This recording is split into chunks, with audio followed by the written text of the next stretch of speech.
Sobat Maestro, sesaat lagi kita akan bersama-sama mengikuti ibadah minggu bersama Gereja Isa Al-Masih Jemaat Maleer. Selamat mendengarkan.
Bapa yang penuh pengasih, terima kasih atas kasih setia Engkau buat kehidupan kami sepanjang minggu ini.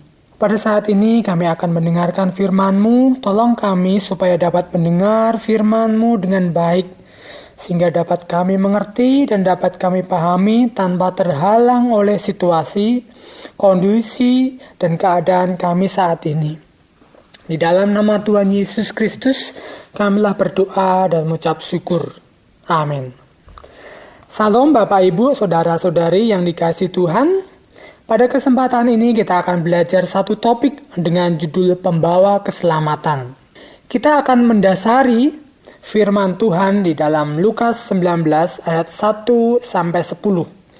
Namun saya akan membacanya di ayat yang ke-10 saja. Sebab anak manusia datang untuk mencari dan menyelamatkan yang hilang. Berbahagialah orang yang mendengar firman Tuhan dan melakukan dalam kehidupannya. Dari perikop ini kita mendapati bahwa ada seseorang yang bernama Sakius yang berbadan pendek. Karena badannya pendek, ia tidak bisa melihat Tuhan Yesus yang dikerumunin orang banyak. Padahal ia ingin sekali melihatnya, sehingga ia harus naik pohon ara supaya dapat melihat Tuhan Yesus. Namun tidak disangka Tuhan Yesus melihat Zakius dan berkata kepadanya, "Segeralah turun dari pohon itu, karena aku akan menumpang di rumahmu." Mendengar hal ini, Zakius sangat senang dan bersuka cita. Hal itu membuat Zakius mengalami perubahan yang radikal. Setelah itu baru Tuhan Yesus mengatakan, "Hari ini telah terjadi keselamatan kepada rumah ini, karena orang ini pun anak Abraham." Zakius ini adalah contoh seseorang yang mengalami pertobatan. Tentunya orang yang mengalami keselamatan akan mengalami pertobatan, perubahan hidup ke arah yang baik dan memiliki pola pikir seperti Kristus. Pola pikirnya mengalami perubahan dari yang mementingkan diri sendiri berubah menjadi mementingkan Kristus. Dulunya Zakius adalah orang yang mementingkan dirinya sendiri. Setelah berjumpa dengan Kristus, Zakius menjadi tidak mementingkan dirinya sendiri, bahkan rela berkorban untuk sesamanya. Hal itu bisa terjadi oleh karena Zakius menerima anugerah keselamatan itu secara pribadi, sehingga mengubahkan pikirannya menjadi tindakan nyata. Sebelum kita jauh melihat kehidupan Zakius, tentunya sebagai pembawa keselamatan, kita perlu menghayati keselamatan itu sebagai keselamatan yang besar, keselamatan yang mulia, dan keselamatan adalah sesuatu yang sempurna. Kita harus menghayati ketiga hal di atas sampai hal itu menjadi rema dan mendarah daging di dalam kehidupan kita. Supaya di dalam perjalanan membawa keselamatan, kita akan teguh berdiri dan mempertahankan iman kita. Tidak terpengaruh oleh apapun, baik berupa intimidasi maupun tekanan. Di samping menjadikan ketiga hal itu sebagai dasar, tentunya kita juga harus hidup dalam pertobatan. Seperti halnya Zakius, begitu luar biasanya anugerah keselamatan itu yang membuatnya hidup dalam pertobatan. Hal ini perlu kita hayati dalam kehidupan ini. Sehingga dengan penghayatan itu akan melahirkan sebuah gagasan untuk menjangkau keselamatan bagi orang lain. Dengan demikian, perlu adanya misi yang mengakomodasi gagasan tersebut. Oleh sebab itu, mari kita melihat misi apa yang dimiliki oleh Tuhan Yesus dalam membawa keselamatan bagi Zakius, sehingga hidup dalam pertobatan. Pertama adalah mencari yang hilang dan yang sesat. Dalam hal ini adalah Zakius. Sebelum bertemu dengan Zakius, Tuhan Yesus bertemu dengan orang buta yang bernama Bartimeus. Tentunya ia dipandang sebelah mata oleh orang banyak, disisihkan oleh orang banyak, mungkin juga ditolak oleh keluarganya dan lain-lain. Kemudian Tuhan Yesus mengatakan, "Melihatlah engkau, imanmu telah menyelamatkan engkau." Pasal 18 ayat 42. Anugerah keselamatan dari Tuhan Yesus menyembuhkannya, sehingga melalui kesembuhan itu seluruh rakyat melihatnya dan memuji-muji Allah. Kesembuhan itu membawa keselamatan bagi orang di sekitarnya. Memang kadang Tuhan Yesus mencari mereka disamarkan dengan peristiwa yang tidak sengaja. Namun sebetulnya kalau kita pelajari lebih lanjut, maka kita mendapati bahwa Tuhan Yesuslah yang mencari orang-orang seperti itu. Karena Tuhan ingin memakainya menjadi alat untuk keselamatan bagi orang-orang lain di sekitar mereka. Seperti halnya Zakius. Jika kita lihat peristiwa seperti kebetulan saja, namun sebetulnya peristiwa ini bukan kebetulan. Tuhan Yesus yang serius mencari mereka termasuk Zakius, sehingga mereka menjadi alat Tuhan untuk mengabarkan keselamatan tersebut. Untuk itulah Tuhan Yesus mencari Zakius, supaya melaluinya banyak orang dapat diselamatkan dan makin banyak orang mengalami keselamatan dari Tuhan. Jadi Mencari berbicara tentang orang tersesat yang tidak bisa kembali sendiri jika tidak ada yang menolongnya. Orang-orang yang dicari Tuhan adalah orang-orang yang membutuhkan Tuhan hadir dalam kehidupannya. Seperti halnya Sakyus yang merasa berdosa, ia membutuhkan Tuhan untuk mengampuni dosanya, sehingga perubahan dapat terjadi dalam kehidupannya. Hal ini penting untuk diketahui sebagai pembawa keselamatan, karena orang yang merasa tidak berharga, hina, dan berdosa lebih mudah untuk dijangkau, mengalami pertobatan dan menerima berita keselamatan. Berbeda hanya orang yang merasa tidak berdosa, merasa benar, merasa baik, seperti orang Farisi dan lain-lain akan sulit dijangkau untuk menerima berita keselamatan. Selain memiliki misi mencari yang hilang dan sesat, Tuhan Yesus juga memiliki misi menyelamatkan yang binasa atau mati. Dalam hal ini Sakyus. Tuhan Yesus tidak hanya mencari orang-orang yang hilang dan tersesat, namun juga menyelamatkan yang binasa atau mati karena ia adalah juru selamat umat manusia. Melalui Tuhan Yesus disediakan pengampunan. Oleh sebab itu, ia tidak hanya mencari, namun menyediakan keselamatan itu. Bukan hanya untuk orang Yahudi, namun juga untuk orang non-Yahudi. Bukan hanya keturunan Abraham, namun juga keturunan semua bangsa. Tidak ada nama lain di kolong langit ini yang menyediakan keselamatan selain Tuhan Yesus Kristus sendiri. Hal ini disaksikan oleh Rasul Petrus dan Yohanes saat di hadapan mahkamah agama, yang kita dapat lihat di dalam Kisah Para Rasul 4 ayat 12. Tentunya tidak hanya kedua rasul itu, namun banyak juga rasul-rasul yang lain yang menyaksikan kabar keselamatan itu kepada orang di sekitar mereka. Dalam kisah Sakyus ini akhirnya Tuhan Yesus menumpang di rumahnya, sehingga ada hubungan yang intim dan akrab antara Tuhan Yesus dan Sakyus. Sakyus merespon dengan amat senang dan sukacita. Lalu ia berkata ayat yang ke-8, "Setengah dari milikku akan kuberikan kepada orang miskin." Orang yang tadinya tidak pernah bersedekah berubah menjadi mau bersedekah. Perubahan yang sangat radikal, bukan? Bayangkan, dia yang dulunya tidak pernah bersedekah, namun saat mengalami anugerah keselamatan dari Tuhan Yesus, ia bersedekah. Tidak hanya 10%, 20%, 30%, tetapi 50%. Sungguh perubahan yang radikal. Anugerah keselamatan itu mengubah Sakyus. Ia tidak menghiraukan kekayaannya. Bagi dirinya anugerah itu lebih dari segalanya. Melalui anugerah itu ada kuasa dari Tuhan yang tak terlihat untuk membawa pertobatan radikal bagi Sakyus. Kuasa untuk tidak terikat oleh harta benda kepunyaannya. Melalui menginap atau menumpang di rumah Sakyus, membuat penghiburan dan kekuatan tersendiri bagi Sakyus. Dengan menumpang di rumahnya, Tuhan Yesus ingin menindaklanjuti dan mengenal lebih jauh tentang apa yang dilakukan Sakyus dalam kehidupan kesehariannya.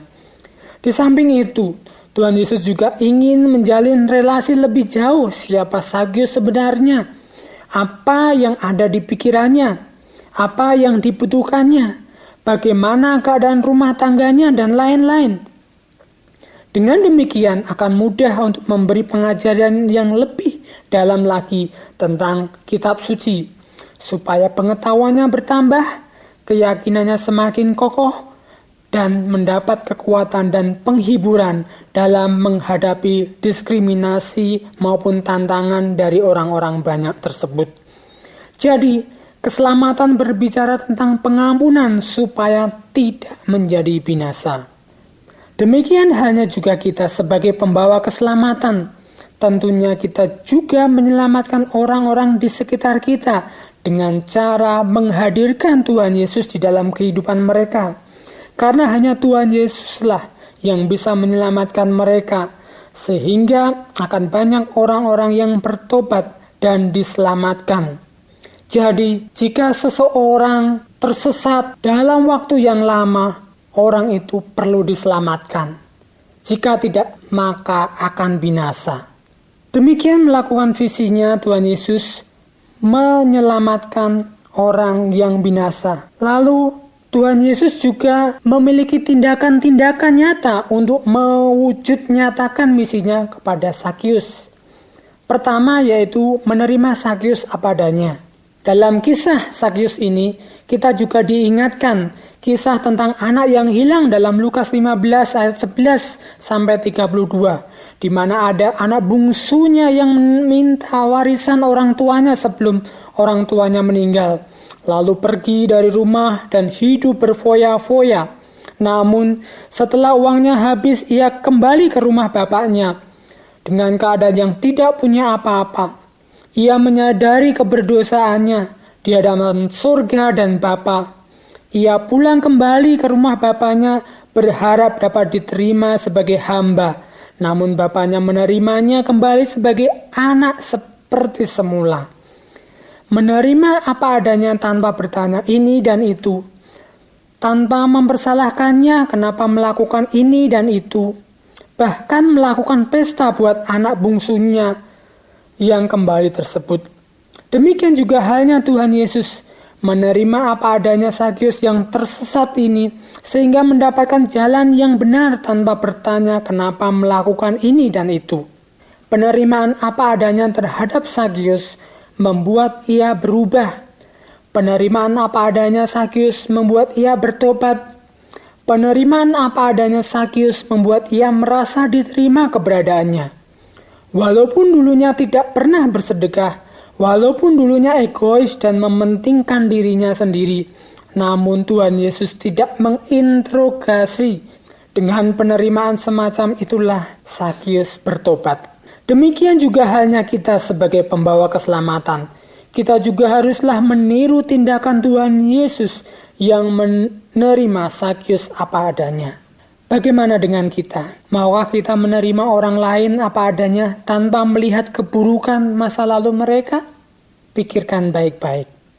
Lalu tindakan kedua adalah memiliki kepekaan terhadap kerinduan Zakius.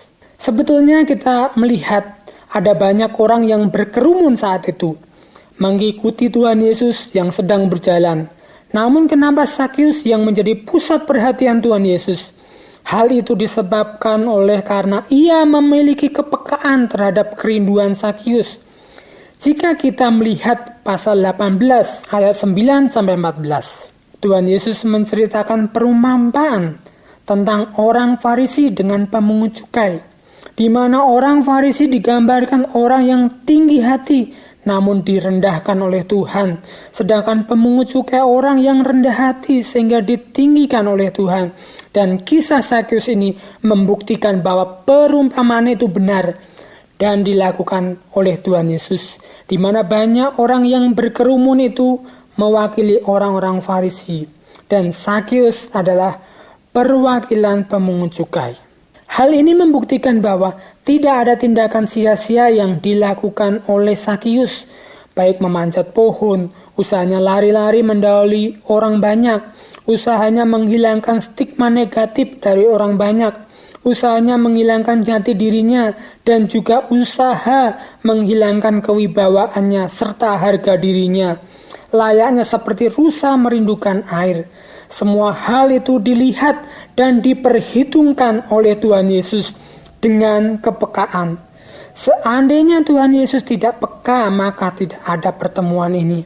Tuhan Yesus mengerti benar kerinduan Zakius. Hal ini juga direspon oleh Zakius dengan baik. Pada saat diminta untuk turun dari pohon ara, Zakius langsung turun dengan segera. Kata segera ini menunjukkan bahwa ia tidak mempedulikan posisinya saat itu di atas pohon. Mungkin saja saat itu ia di posisi yang sulit untuk turun karena terhimpit ranting maupun ada dedaunan yang menghalangi dan seterusnya. Namun ia turun dengan segera. Hal ini membuktikan bahwa ia tidak mempedulikan dirinya. Yang penting ia dapat segera bertemu dengan Tuhan Yesus. Melalui kepekaan, Tuhan Yesus mengerti Zakius mengerti keinginan Sakius dan kerinduan Sakius. Sehingga apa yang dilakukan Sakius selama ini membuahkan hasil yang ditunggu oleh Sakius, oleh Tuhan Yesus, dan juga oleh orang banyak, yaitu pertobatan dan pertobatan keluarganya. Tentunya saat membagi-bagi hartanya, ia juga minta izin pada keluarganya, bukan? Lalu tindakan yang ketiga adalah mau meluangkan waktu.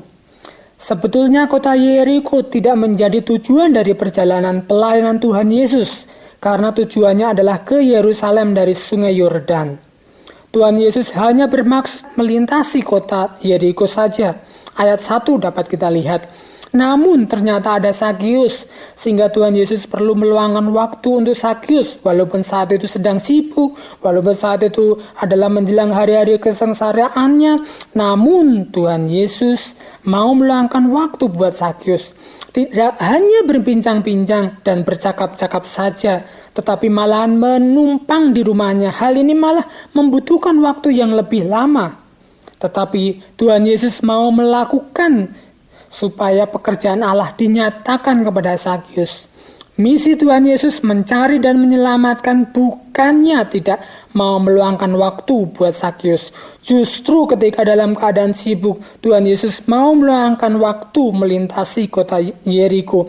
Justru dalam kesibukan, ia mau menumpang di rumah Sakius, sehingga waktu itu benar-benar momen yang penting untuk menyelamatkan yang terhilang, seperti halnya Sakius tersebut.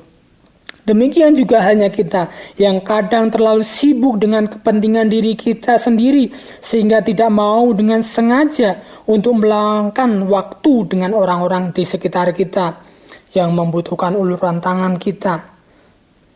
Dengan meluangkan waktu, kita dapat mengenal lebih dekat pribadi seseorang.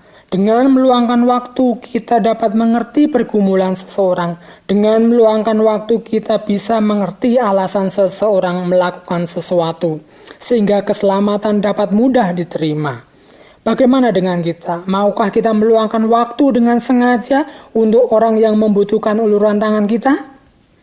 Jadi keselamatanlah yang membuahkan pertobatan, dan pertobatan itu menjadi keselamatan bagi yang lainnya. Demikian seharusnya terus-menerus secara berkesinambungan, sehingga banyak jiwa-jiwa yang diselamatkan.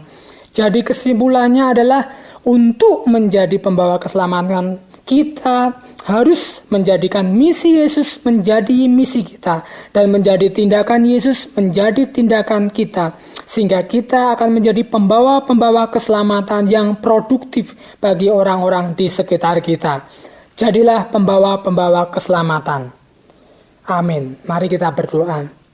Bapa, terima kasih atas firman-Mu pada kesempatan ini. Tolong kami supaya dapat membawa keselamatan itu di dalam kehidupan orang-orang di sekitar kami, supaya mereka pun dapat diselamatkan melalui kami sebagai alat-Mu. Di dalam nama Tuhan Yesus Kristus, kami telah berdoa dan mengucap syukur. Amin. Demikian Bapak Ibu Saudara ibadah kita hari ini. Kami tetap mengundang sidang jemaat untuk dapat mengikuti ibadah online, baik melalui Radio Maestro 92,5 FM setiap hari Minggu pukul 12:15 atau melalui channel GIA Maleer di youtube.com setiap hari Minggu pukul 9.30.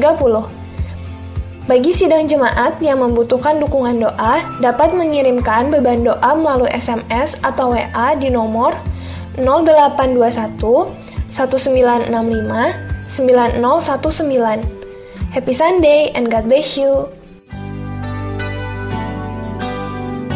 Sobat Maestro, Anda baru saja mendengarkan ibadah minggu bersama Gereja Isa Almasih Jemaat Maleer. Terima kasih atas kebersamaan Anda.